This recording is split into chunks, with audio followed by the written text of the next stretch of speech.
Sa trahedya na uwi ang paglalaro ng magkakapatid na edad 5 at 6 na taon sa Zamboanga del Norte. Natrap sila sa pick-up na natagpuan na lang ang naaagdas nilang bangkay matapos ang 3 araw. Nasa frontline ng balita niya si Gary De Leon.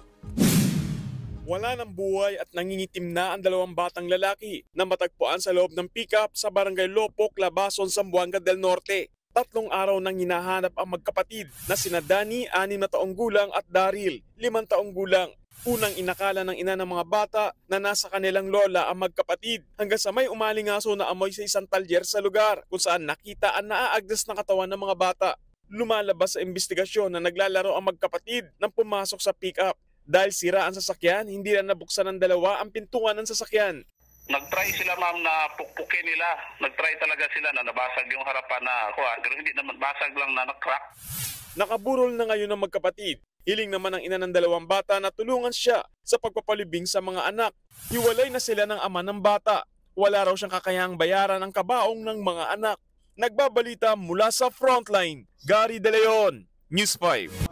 Mga kapatid, Ed Lingaw po, maging maalam at may pakialam sa mga napapanahong balita sa ating bansa.